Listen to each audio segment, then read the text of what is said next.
Now that we have sifted a whole wheelbarrow full of finished compost, by that time I usually have enough in the compost bin itself as the first layer to begin the building of the new compost pile.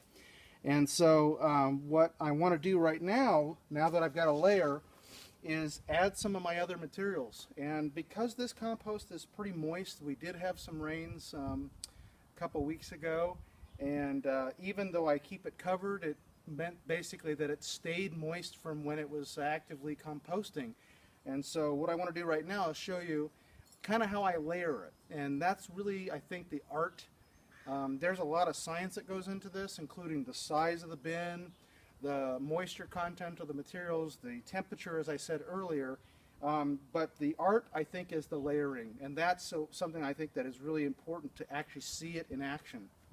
So with that, I wanted to show you, earlier I talked about the materials that I use for composting and to build the compost pile. This is my dry layer, and then I have kitchen scraps that I have in these 5-gallon, well actually I think they might be 3-gallon, I'll tell you later. I'll have a little blurb on there for all the sizes and things like that. But so I have kitchen scraps that I'm going to add after I put in the dry layer.